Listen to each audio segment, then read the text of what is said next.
welcome to Richard Childress Racing here in Welcome, North Carolina. This is Discussions of War. I'm Jeff Smith with unc-tv. We're joined by Larry Laxton, Xavier Beard, and Colonel Joe Marm here on the panel. Gentlemen, let's start with you, Xavier. What was your time in service like over in Vietnam? My time there was, I was with the Air Naval Gunfire Liaison Unit, United States Marine Corps, 1st Anglo.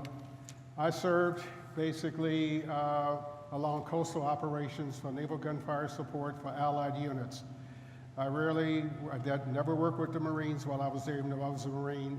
I worked with the South Vietnamese Army, the Korean Marines Army, and I was tasked with working with the Army when they had coastal operations. I was there from 1966 and left at the end of '67. One thing that I read with you, Xavier, before we move on, what was the difference between working with the South Vietnamese Army versus you worked with the Korean veterans as well that were over there? What was the difference for those different groups you worked with? Well, I felt very comfortable working with the Koreans over the ARVNs, the South Vietnamese. At least I knew when we got in a firefight, we were going to be backed up. Sometimes, not to take away from the South Vietnamese Army, as most of you can realize, know that sometimes the reliability wasn't there as we expected from working with U.S. troops. I just didn't want to be left there holding the flagpole all by myself. But I have high regards for the Iraq Marines, or that's the Republic of North Korea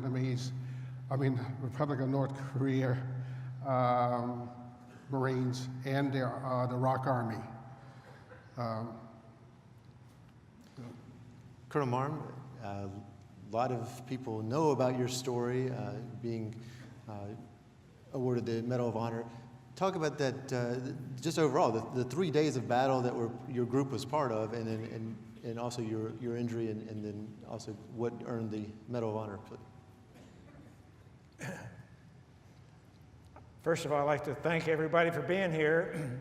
And I wear the medal for all the brave men and women that serve, and I'm just the caretaker of the medal. There's so many brave things, so many actions that are, and bravery that happens in combat that not everything can be recorded and recognized. So I'm just very fortunate that my action was recorded and recognized. It was very, very early in the war. I was like the 7th recipient of 260. Now, President Trump just gave a Korean War recipient the Medal of Honor about a month ago. And I hope to meet him next week out in we have an annual convention. This year it's going to be out in Pueblo in a week. I lost my, am I back? Yeah. Okay, good, okay. But the Battle of Ia Drang was one of the first major battles of the Vietnam War way back in November of '65. We had just got there in September, and it took us, we went over 15,000 soldiers went over on aircraft carriers, and the troops went over on merchant marine ships. All the helicopters, 400 plus helicopters had to go over on the aircraft carriers. But it took us about a month to get there. So in August,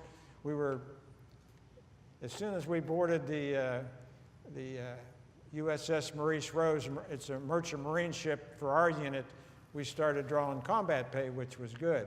So every little bit helps.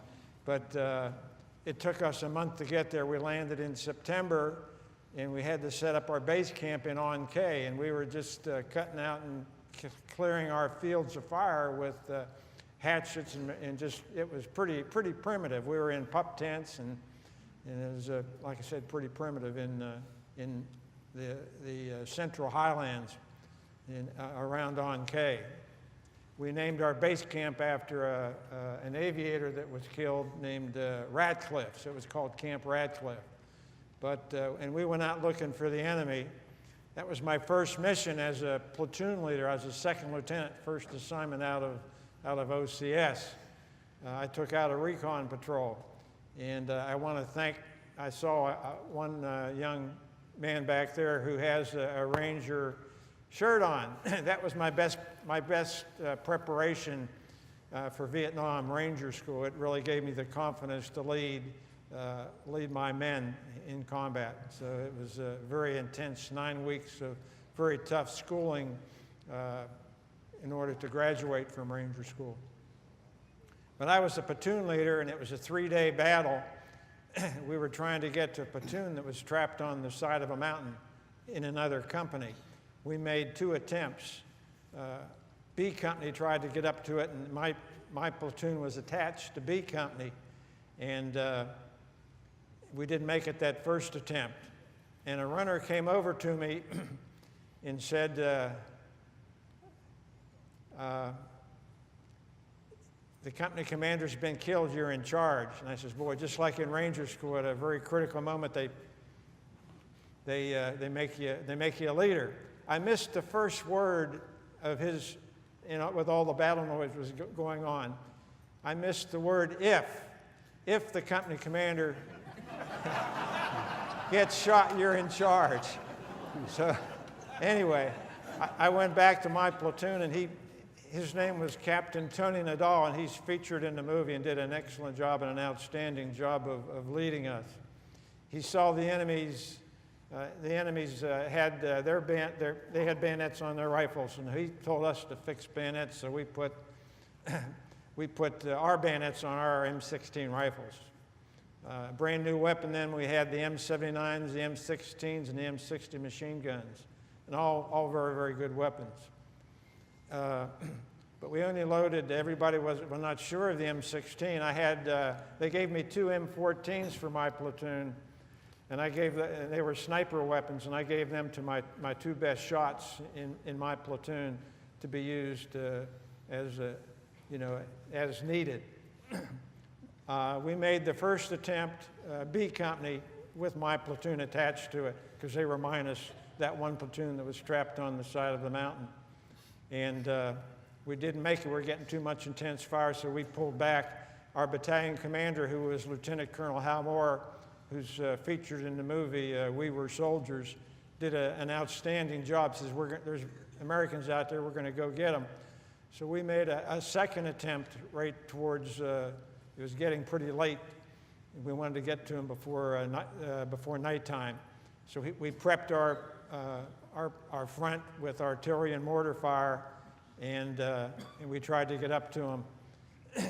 Right in front of my position, from here to the end of the room here, was a big solidified rock anthill with shrubs and trees all around it.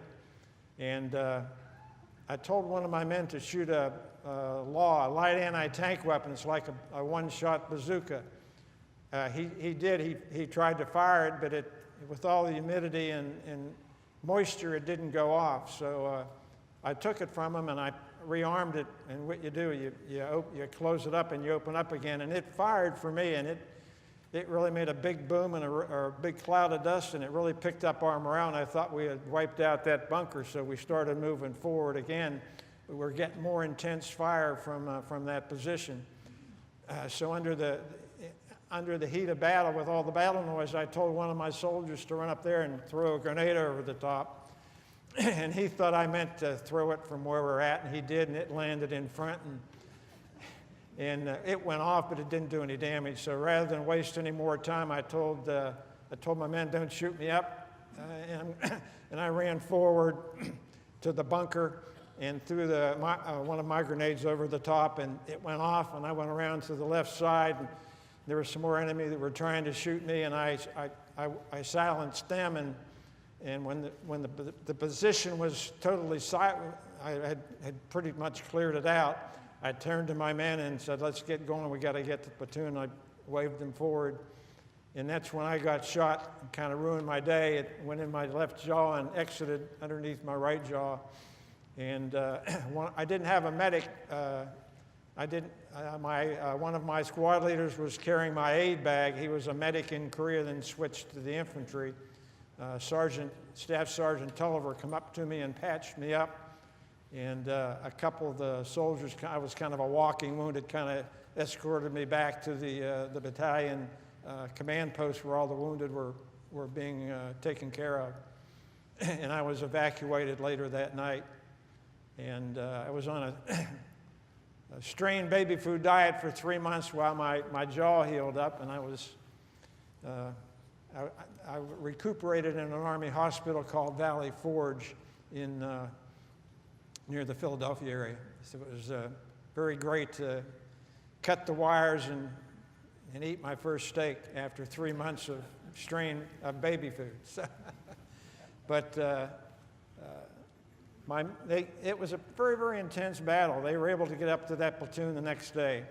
But that platoon was led by an OCS classmate of mine named Henry Herrick, and he was killed, and all of his chain of command were killed, and a buck sergeant, an E5 named Ernie Savage, took over and put a ring of steel of artillery and mortar around his position and held off 3 enemy attacks that were trying to get down to our main area. And he withstood 3 attacks that night. And him and his medic, who kept the wounded alive, were awarded the Distinguished Service Cross for their actions. But the next day we were able to get up to him. B Company and another company went up and got him out of there. But it was a very, very intense battle. We went in with about 450, and our unit was the 7th Cavalry, whose lineage goes back to General George Armstrong Custer. And we thought we were in another little bighorn there for a while, surrounded and outnumbered. But, and we were outnumbered probably about 7 to 1. They had over 3,000, and we had 450. And after 3 days of intense fighting, we had 79 that are on panel 3E of the Vietnam Wall, panel 3E. 79 of our soldiers of my battalion were killed, and we had 121 wounded out of the 450. So, and the only embedded reporter lives right up the road. His name is Joe Galloway. He co-authored the book with the battalion commander, Hal Moore, named Joe Galloway. And he lives up in Concord, and a great American, and he comes to a lot of conventions. It would have been nice had he been here tonight, but he's very, very busy. He's still actively working with veterans. Excellent. That's about it. And Larry, Vietnam, Cambodia, 1970, Cobra gunships. Tell me about your time in service, first of all. Well, first, it's an honor to be here with all my brothers. Humbled to sit beside the colonel here. I was honored to know Hal Moore and some of the other guys in the 7th. Matter of fact, there was a couple helicopter pilots during those days that kind of defined that thin line between bravery and stupidity. That, you know, I always wanted to kind of follow their lead there. There is a thin edge. But I actually went over to Vietnam in 1970 with orders for an aircraft maintenance company.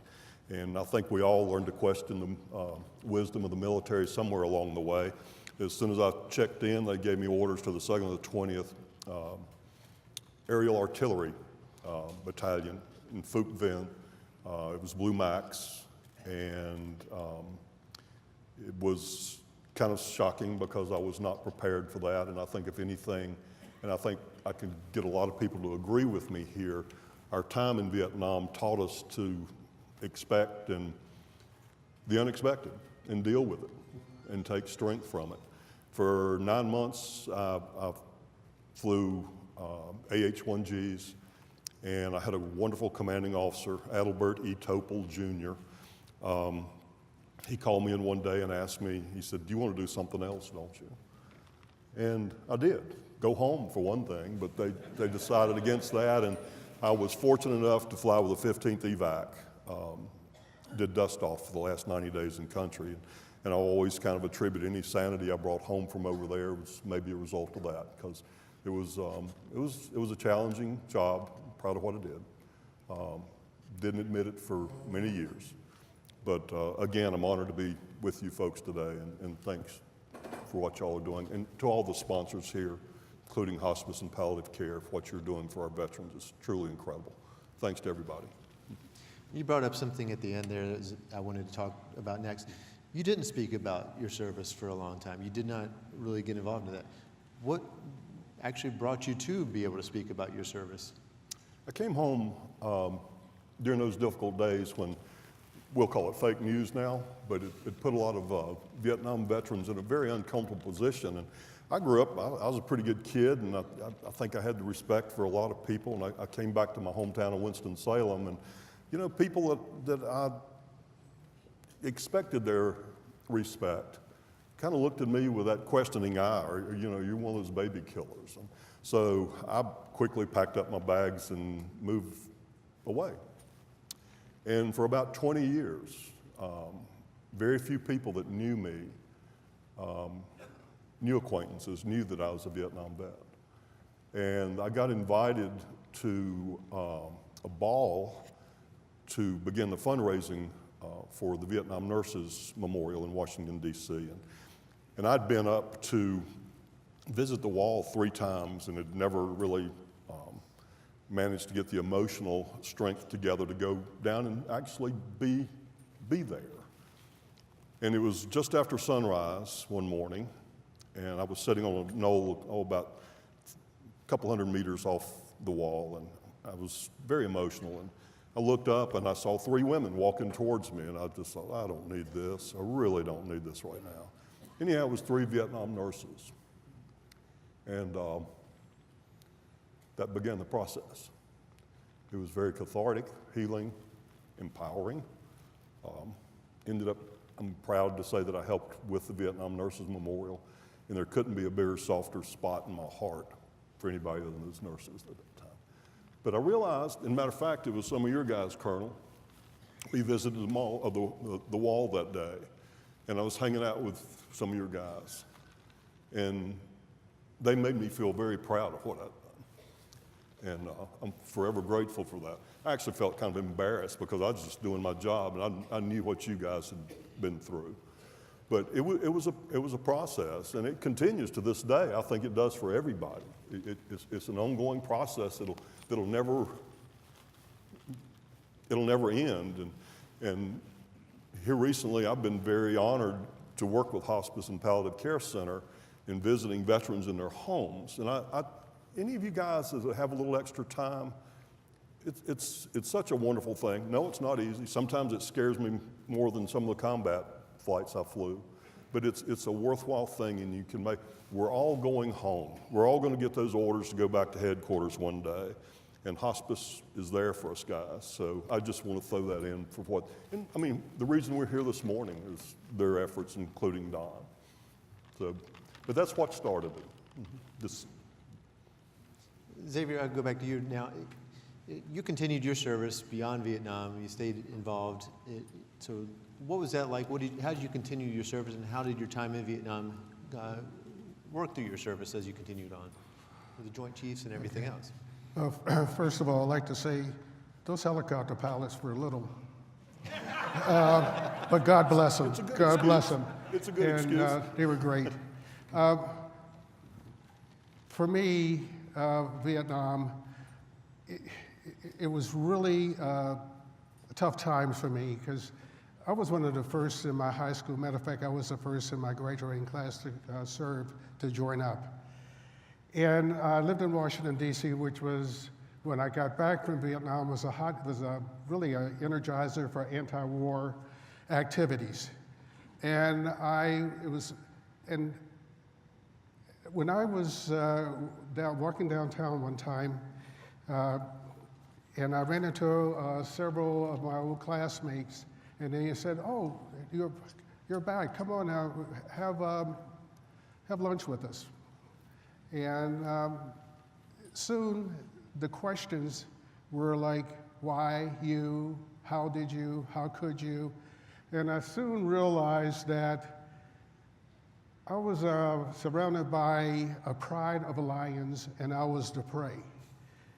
And it was very uncomfortable, and then I said I had to leave.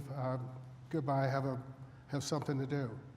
I walked out of there with really mixed emotions of, I didn't do nothing wrong. I joined because it was the thing to do. My father was a World War II veteran. He was a Korean veteran. I joined not because, and as a 18 and 19-year-old, I didn't know a whole lot about politics. In reality, I didn't really care. But I knew about patriotism. I knew about honor. I knew about pride in this country. And for a long time, it bothered me. And I did not, as it was said in the movie, which I wish, Jeff, that I had this interview before the movie instead of afterwards. I overheard someone saying that you have nothing to be ashamed of. What you did was honorable not only to your country, but to that of your family. And there's a lot of people behind you. And that kind of just like brought me out of that shell. It did a lot for me serving afterwards. It made me realize, as most of you can identify with, is that there was a purpose of my life afterwards. So many of my friends did not make it back. Those, and so many who have come back, suffer other injuries that are non-physical to this day. And I'm sure some of you are going to leave, and it's going to bring back some memories as it has with me. But the camaraderie of when I started talking, it was with other veterans, and it became apparent that we served a purpose. No matter what the political part was, it was here for our country. And I'm pretty sure most of us would do the same thing if called upon again, if we weren't too old. But Vietnam, his memories, I'm blessed to have served. I'm no longer walking around, somebody say, "You're a Vietnam veteran?" Guess what? Yes, sir, I am. And it has actually made me stronger. I had no purpose when I left high school. I didn't know what I was going to do. But serving in the Marines, being a Marine, being a Vietnam veteran, being around surrounded by a great bunch of people, support, it gave me that, hate to steal from the Army, but that can-do attitude. Colonel,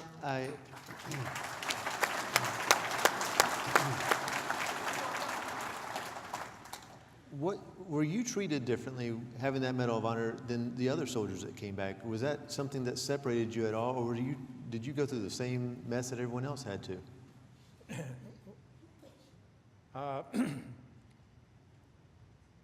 I stayed in for 30 years, and I like to say that I did in fact, all my contemporaries as a young captain who had been to Vietnam, other guys, when they made captain, they were going back for a second tour, and some of the helicopter pilots were going back for a third tour.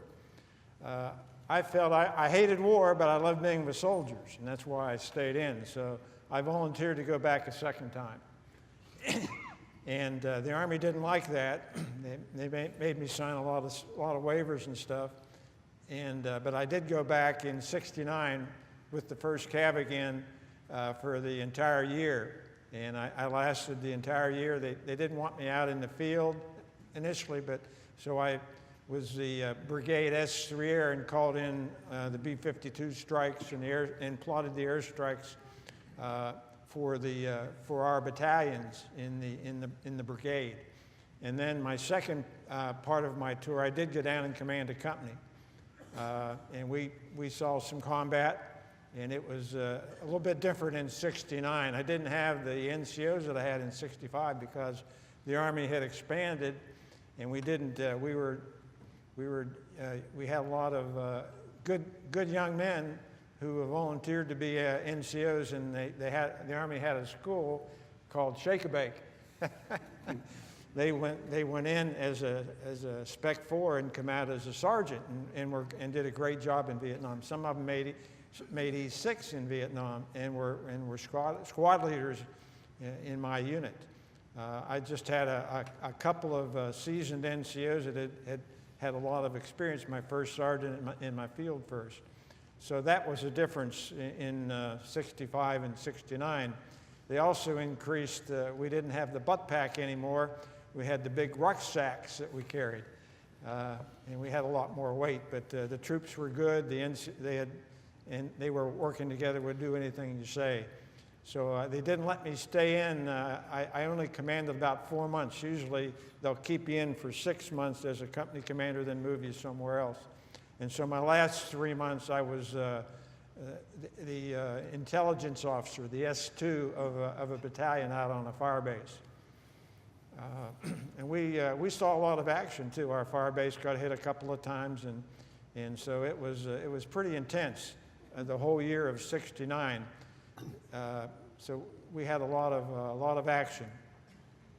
But I was blessed with being with good soldiers throughout my career. And thank you for joining us for Discussions of War.